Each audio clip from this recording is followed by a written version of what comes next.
Good morning, welcome to Saddler's Camp. This is one of the locations in New South Wales and one of the few tiny homes. Was meant to be videoing yesterday, but unfortunately torrential rain, which this camera doesn't like. As you can see this morning, sharing breakfast with some of the locals. Great little view. So for those of you interested, I'll put a link in the description below, but basically found it off Airbnb. It's a little homestead just located over here where they do horse riding and other activities, so great for kids and people that love that kind of thing.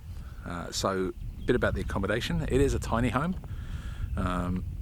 There are some restrictions if you're a little bit mobility limited, but I'm using crutches for most of this weekend and it's been okay. It was a bit steep getting up, but I already knew that.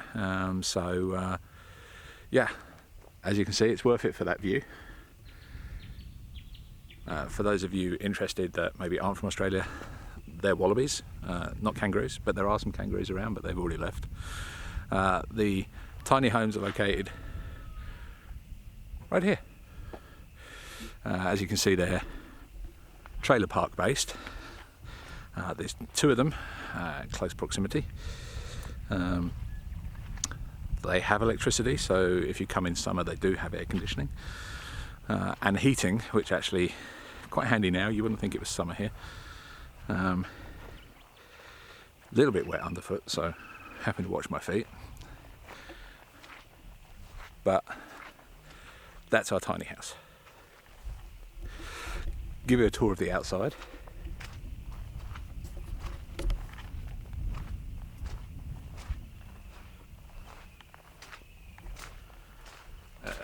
For those of you, wet. So we have seating area for two. Probably, if you're anything more than about 50 kilos, you may want to bring your own chairs. The barbecue. Fairly simple construction from the outside. Most important for Australia, air conditioner, parking. There are two on site here and second is just there, so you're not looking at each other, and there is a strategically placed bush for privacy. So I'm going to start this tour upstairs just because I'm halfway up already and it is too hard to keep going up and down. So here we have the bed. Plenty of space, everything you need. You even have air conditioner, heated blankets, bedside table, fantastic view. If you've ever been on a ship, you'll know how to go down these kind of ladders, but backwards is the way to go. You have a handrail here. Don't use that one. That's just to stop you falling out of bed at night.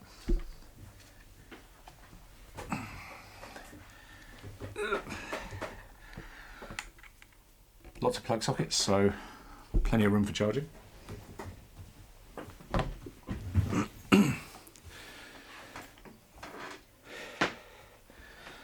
we'll do a reverse tour, so we'll start from the back and work forward. So we have the bathroom, normally everybody's first question with a tiny house. What are the toilets like? And that is not a normal toilet. In fact, there we go.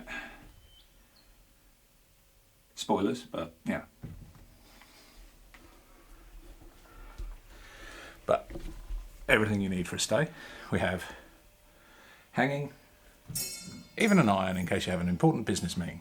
Kitchen facilities, hot water, microwave, usual, but there is also hot plate, so you can cook your breakfast. Mini fridge, for all the bits you can need. Plenty of cutlery, plates, all that you need. Air conditioning controls just here. As you can tell, a little bit cold outside, hence it's all fogged up at the moment. Sofa also converts into a double bed, so if you have little ones or friends that want to come and stay and you don't mind being in very close proximity, be perfect. but this is what you come for.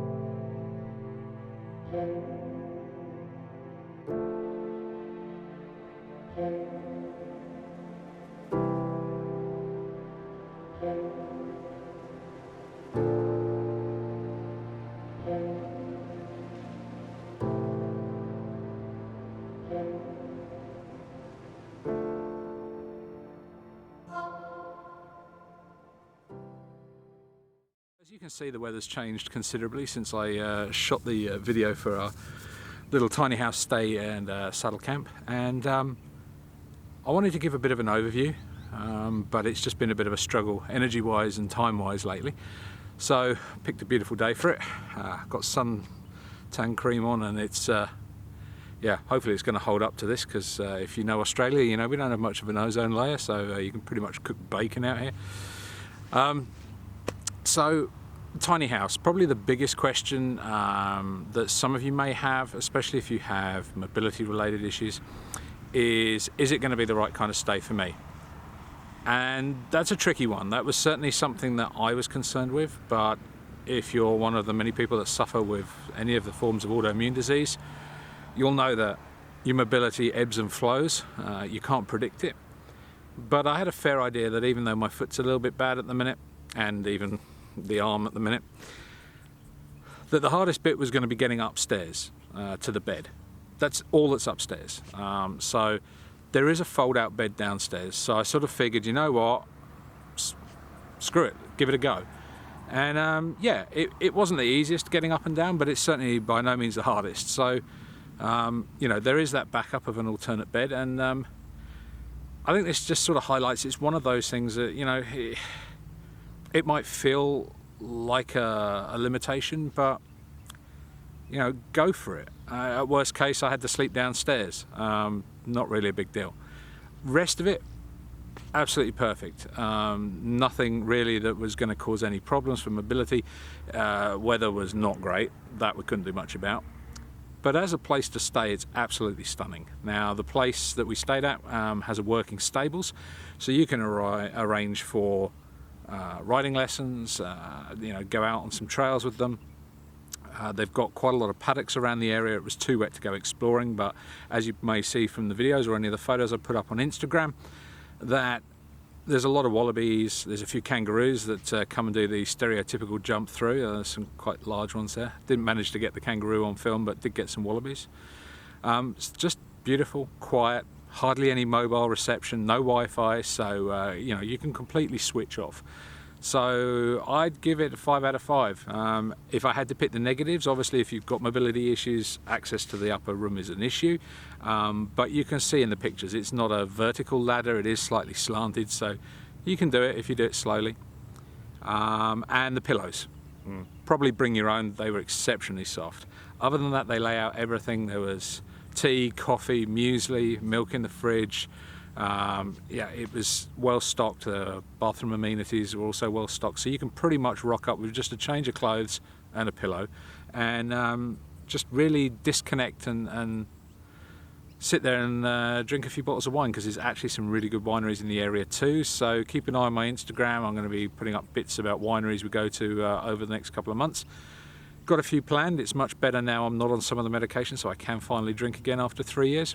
As you can see, picked a wonderful day, decided to come out and sit by this lake, which is part of our local university campus, and it just shows this is just around the corner, but it feels a million miles away. So, you know, I'm not having a great day mobility wise, so you know, it was a struggle to convince myself to get out of bed and come down here, but I'm glad I did. You know, a bit of sunshine makes you yeah, sort of recharge a little bit. But obviously not too much sunshine, especially if you're on any of the medication that I and many others with autoimmune diseases are on, so make sure you cover up well or use plenty of suntan cream. But anyway, I hope this video was of some use to you. I'm still getting used to doing everything, so there's going to be some rough edges. Yeah, drop us a like or a dislike, put your comments in, and I look forward to seeing you on the next video. Take care. Bye bye.